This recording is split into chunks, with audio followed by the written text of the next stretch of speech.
Hello, I'd like to talk to you today about sound.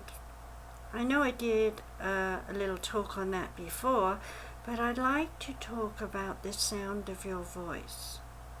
That sounds a bit strange, doesn't it? But actually, your brain is very aware of everything you say physically, everything that you think in sound goes into your mind, and your mind is busy sorting things out. But what about the subtle sounds you make? Breathing. Have you paid attention trying to meditate, focusing on your breath? When you do, it sounds quite loud. Well, to your brain, it's very loud. How about the rumbling of your tummy when you're hungry? Again, your brain is used to hearing that sound. How about your movement? For example, if I move like this, I am making a sound. The camera might not hear it, but I surely am, and I can hear it in my ear. But how about flicking my hair? Does that sound like something? Or smiling? Or chomping my teeth when I'm eating? Or the blinking of my eyes? You know, years ago when I was a teenager and I used to sit in the back of the class because I didn't really want to study the math, well, I was busy watching myself. When I moved in the chair, I could hear it clicking. Or when I scraped my arm across the desktop, I could hear my sweater catching on the rough surface. Yes, we had old furniture in those days, I'm that old. I remember the scratching of the pen across the paper as I was writing in real ink. I can also hear that still, even now. Why don't you just for a minute think about back when you were a teenager and what you can still hear? Just one thing's enough. For example, can you still hear the kids shouting with glee because you just made a point for the team? You know, everything that we've ever heard, made by ourselves or by other people, has been recorded in the brain. Have you ever stopped to think how your brain works? I've been studying up on that, and I found out that when we're in the womb, in the very, very early stages of the brain beginning to develop, there's one little coding in there, let's put it that way so you can understand, that says create a funnel. And from that funnel, that nerve ending then sends out more. It amplifies itself to make more and more nerve ending, or we might call them neurons. Maybe you've heard that word before. Throughout your brain, when you're growing in the womb, there's over 200 billion cells called neurons. And as they develop, they also know how to sense your body growing and how to connect to your nerves and muscles as they grow, and so on. So by the time you're born, all those neurons are 100% operating in your brain and throughout your body. And yes, as soon as you're born, you're activated. Like a computer, everything's working. And within the first 2 years, you learn at an enormous rate.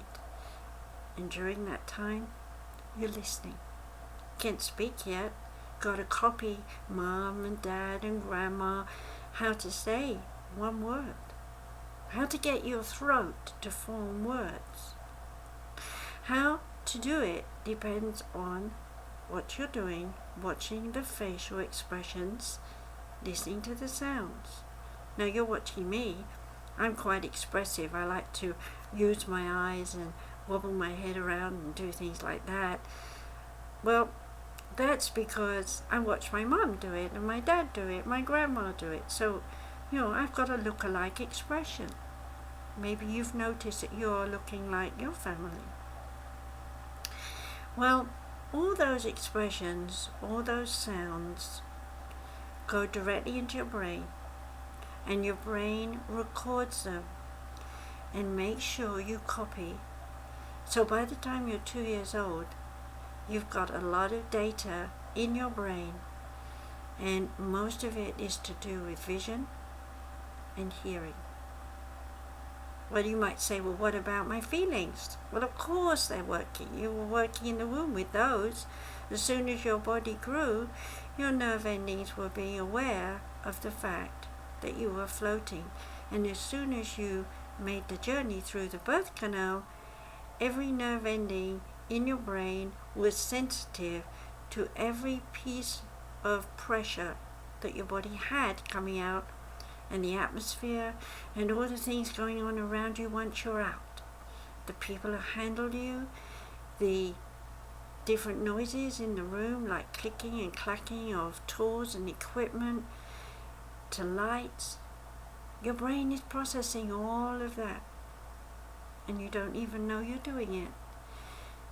Isn't the brain a marvelous thing? Have you taken your brain for granted?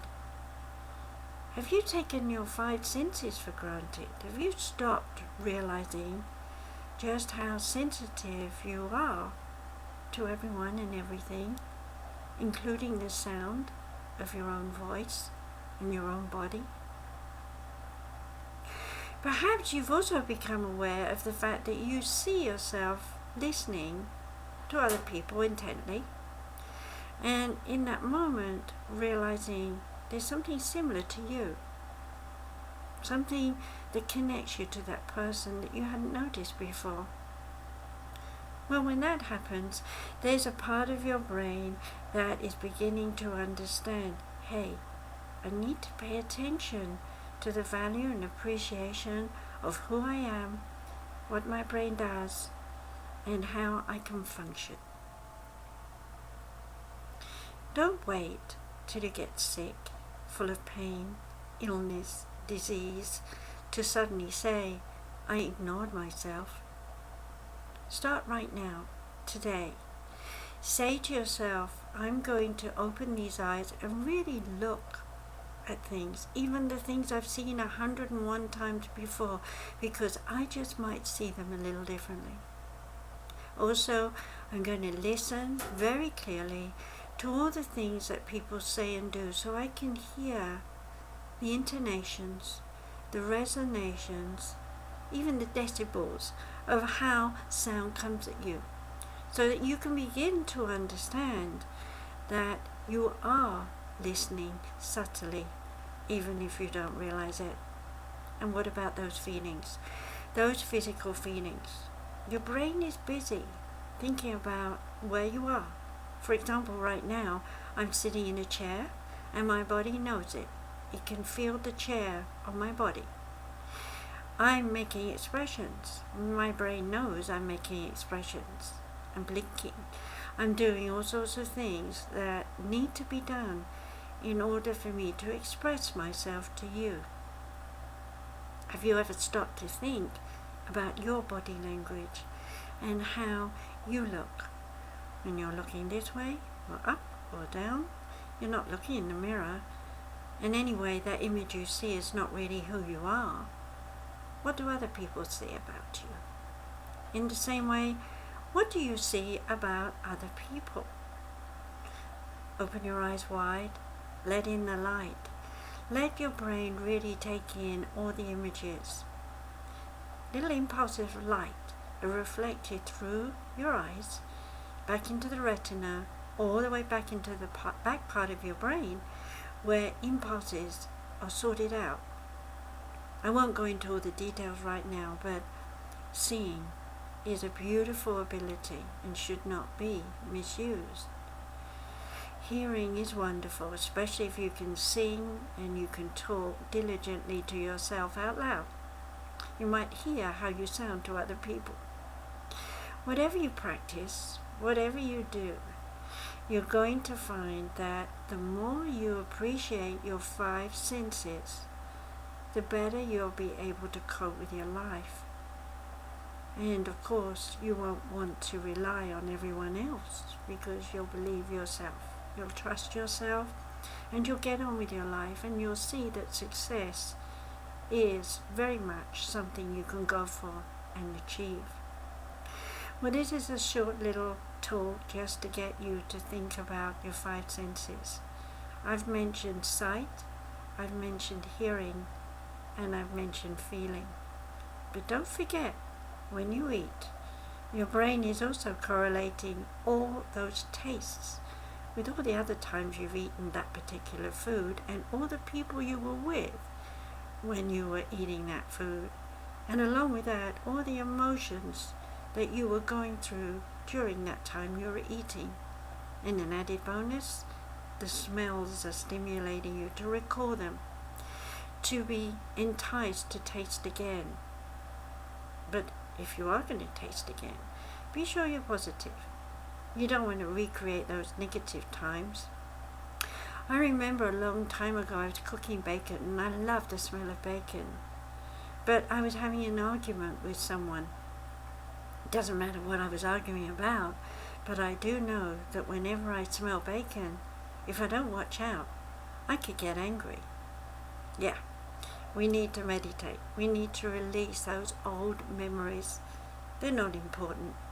So if you've got time, you might want to meditate. I have a book called 50 Spiritually Powerful Meditations. There is a video on that too. But the marvelous thing about that is you can read out the scripts onto your phone or some recorder, and wherever you are and you've got a minute, you can listen to your own voice going into meditation, and you can correct all that negativity. So appreciate your five senses, work with them, make yourself very possible. I should say that right. Make yourself very presentable and positive. See, saying two words at once doesn't work. Anyway, enjoy, and if you need help, go to my website, www.sumaricenter.com. That's listed below. And if you like, please check and share with anyone on Facebook or LinkedIn or any other social network. I really do appreciate you helping me to help other people.